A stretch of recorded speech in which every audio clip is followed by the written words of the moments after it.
Hello guys, welcome to e कक्षा में आप सभी लोगों का स्वागत है और thank you all for all the response that you people are giving. जितना भी रिस्पांस आप लोग दे रहे हो उसके लिए बहुत बहुत शुक्रिया। और परसेंटेज की ये पर्टिकुलर वीडियो है, परसेंटेज की ये पर्टिकुलर सीरीज़ है। इस सीरीज़ की सारी पहली वीडियोज़ आप लोगों को यहाँ पर इस लिंक पर जाकर मिल जाएंगी। इसके अलावा आप लोगों ने जो भी हम लोगों को पोल में रिजल्ट्स दिए हैं, आप लोगों ने कहा है कि इकोनॉमिक्स हम लोग स्टार्ट करें, बिकॉज इकोनॉमिक्स का कोई भी पर्टिकुलर एक अच्छा सा कोर्स यूट्यूब पे अवेलेबल नहीं है SSC oriented. Obviously there are many courses for other exams but not SSC oriented. So उसके लिए भी हम लोग यहाँ पे पूरा का पूरा एक इकोनॉमिक्स का कोर्स ला रहे हैं। मैं उसको स्टार्ट करूँगा, इसी वीक से हम लोग उसको स्टार्ट करने जा रहे हैं। और साथ ही साथ हिस्ट्री की भी वीडियोज़ हम लोगों ने लॉन्च कर दी है। हिस्ट्री का जो जीएस का कोर्स है वो लॉन्च कर दिया है और आप लोगों को उसका लिंक यहाँ पर मिल जाएगा। इसके अलावा जो हम लोगों की वोकैब है, डेली वोकैब बूस्टर सीरीज़, उसको भी हम लोग ला रहे हैं और उसका लिंक आप लोगों को यहाँ पर ऊपर आई बटन पर मिल जाएगा। और यार मैं भी इंग्लिश भी पढ़ा रहा हूँ और मैथ्स भी, और अब मेरे पास इकोनॉमिक्स भी पढ़ाने को आ गया। सो मेरी वीडियोज़ थोड़ी थोड़ी कर आएंगी। सारी वीडियोज़ लगातार आएंगी अब से with a proper time table, लेकिन मेरी वीडियोज़ थोड़ी थोड़ी करके आएंगी बिकॉज मेरे पास लिमिटेड टाइम है यार। अब मैं उसमें या तो मैथ्स पढ़ा सकता हूँ, या इंग्लिश या इकोनॉमिक्स, या फिर वो तीनों। सो मैं वो तीनों के तीनों लेकर चल रहा हूँ, तो थोड़ा सा मेरे साथ कोऑपरेट करो। आई प्रॉमिस कि आप लोगों का कोर्स सीजीएल से पहले ओवर हो जाएगा। हम लोग कोई पैसा कभी चार्ज नहीं करेंगे उस चीज़ का, मैं आप लोगों से पहले ही बोल चुका हूँ। सो प्लीज़ थोड़ा सा इस बात में कोऑपरेट करो। लेकिन ये जितने भी वीडियोज़ हैं इनको प्लीज़ आप लोग शेयर कर दो, हमारे चैनल को सब्सक्राइब कर दो और जितना भी इनको फैला सको उतना फैला दो।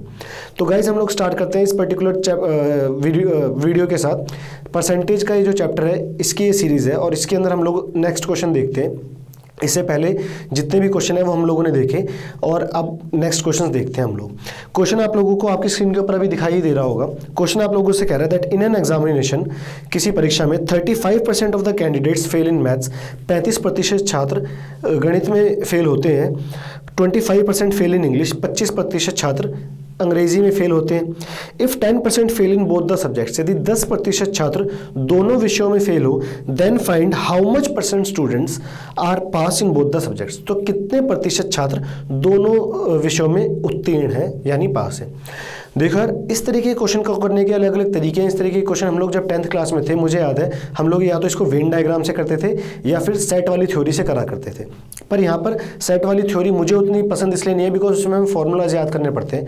वेन डायग्राम इज समथिंग जिसके अंदर हम लोगों को फॉर्मूलाज याद नहीं करने पड़ते। तो अब हम लोग इस क्वेश्चन को देखते हैं वेन डायग्राम के हेल्प से और एक्चुअली उस तरीके से जिस तरीके से हमें क्वेश्चन एग्जाम में सॉल्व करना है।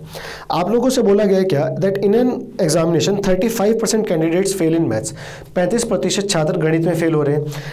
25% फेल इन इंग्लिश, 25% अंग्रेजी में फेल हो रहे हैं। And 10% fail in both the subject, 10% ऐसे जो दोनों में फेल हो रहे हैं। तो मैं मान लेता हूँ ये मैथ्स वाले हैं, ये है इंग्लिश वाले,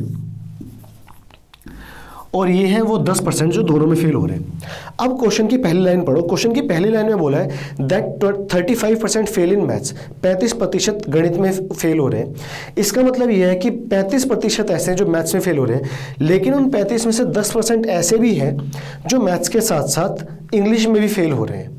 तो अगर मैं आप लोगों से ये पूछूं how much percent students fail only in maths, गणित में केवल कितने प्रतिशत छात्र फेल हो रहे हैं, तो आप लोग कहोगे कि 35 में से 10 तो ऐसे हैं जो इंग्लिश में भी फेल हो रहे हैं, तो सिर्फ 25 ही ऐसे बचे जो सिर्फ और सिर्फ मैथ्स में फेल हो रहे हैं।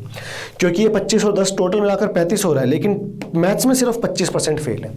इसके बाद 25% ऐसे हैं जो इंग्लिश में फेल हो रहे हैं। अगेन इस 25 में से 10% ऐसे हैं जो इंग्लिश के साथ साथ मैथ्स में भी फेल है।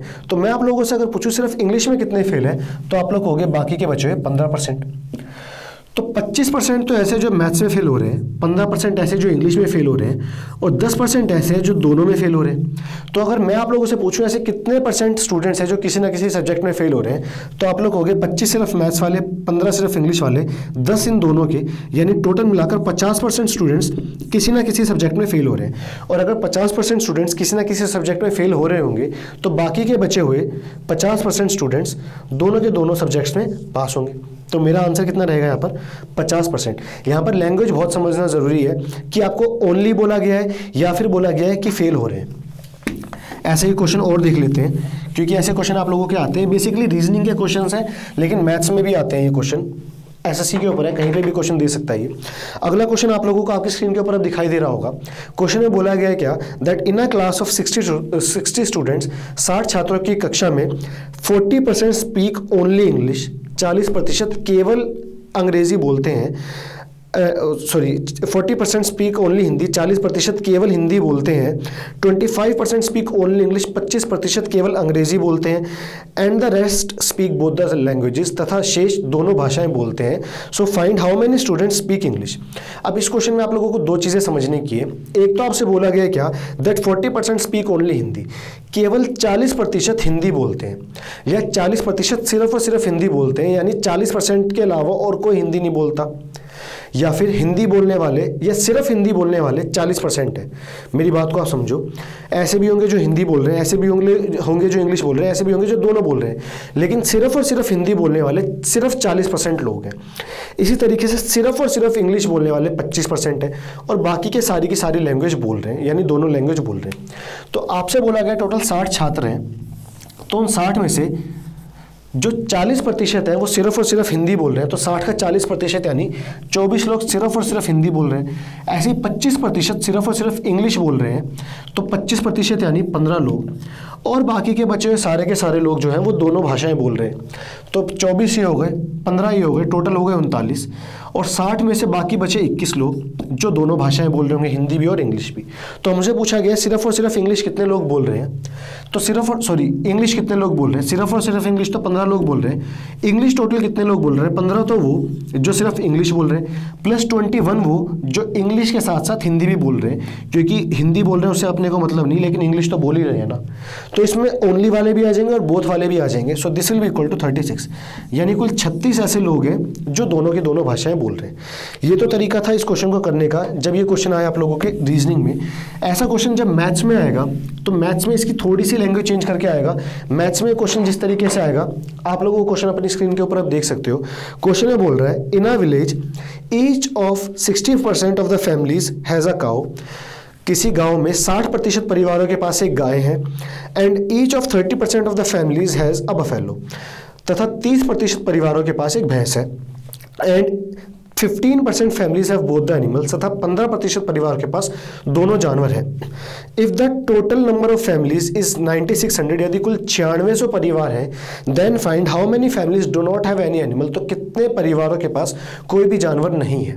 ये अब हम लोग देख लेते हैं। देखो, आप लोगों से क्वेश्चन में बोला गया क्या कि एक गांव के अंदर कुछ लोगों के पास गाय हैं, कुछ के पास भैंस है, और कुछ के पास दोनों जानवर हैं। तो कितने प्रतिशत परिवारों के पास सिर्फ और सिर्फ गाय हैं, ये नहीं दिया हुआ। ये दिया हुआ है कि 60% फैमिलीज के पास गाय हैं, 30% के पास एक भैंस है, और 15% के पास दोनों जानवर हैं। तो यार इस 15% के पास गाय भी होगी और भैंस भी होगी। तो 60% जो परिवार है जिनके पास गाय हैं, उनमें से 15% ऐसे जिनके पास दोनों जानवर हैं। तो बाकी कितने बचे, 45% जिनके पास सिर्फ और सिर्फ एक गाय है।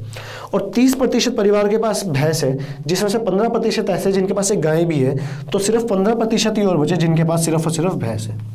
तो 45% तो ऐसे जिनके पास सिर्फ गाय है, 15% ऐसे जिनके पास सिर्फ भैंस है, और बाकी के 15% जिनके पास दोनों जानवर हैं। तो कुल मिलाकर ये हो गए 75%, यानी 75% of the families have at least one animal.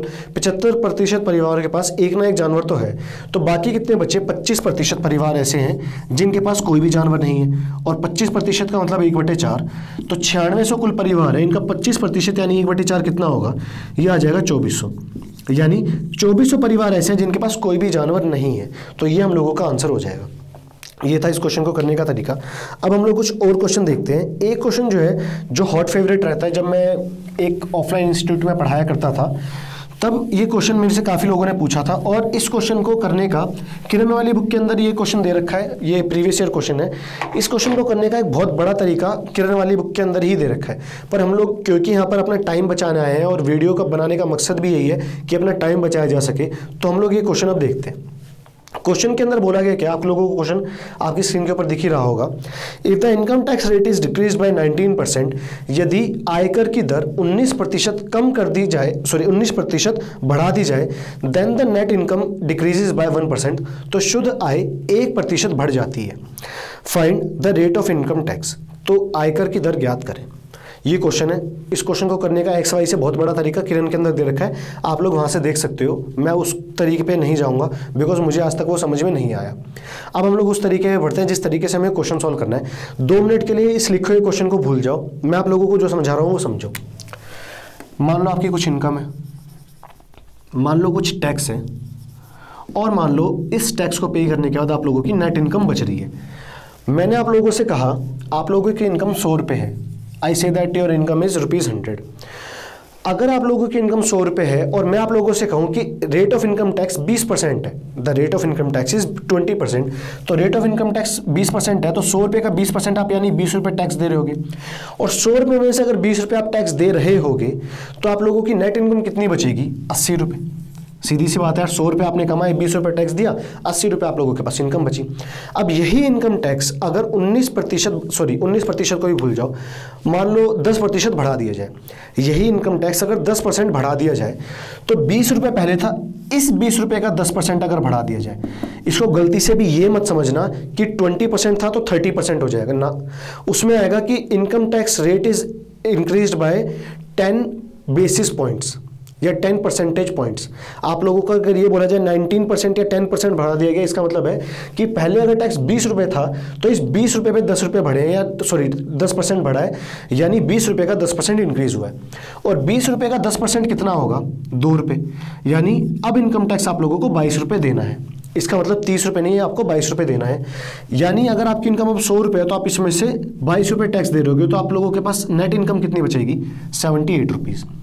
तो आप लोग एक चीज़ देखो, अगर मैं आप लोगों से पूछूँ आप लोगों का टैक्स कितना इंक्रीज हुआ है, तो आप लोग कहोगे 2 रुपये इंक्रीज हुआ है।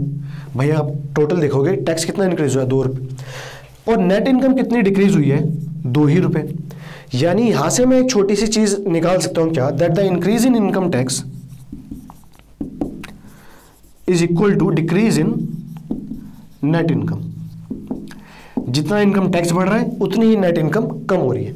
ये मेरी समझ में आ गया। अब अपने क्वेश्चन पर आ जाते हैं।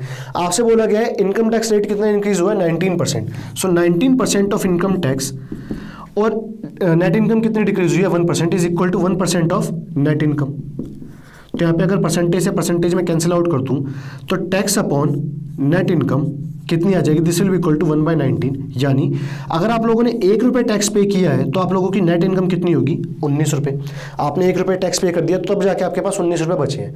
तो आप लोगों के पास शुरुआत में इनकम कितनी रही होगी?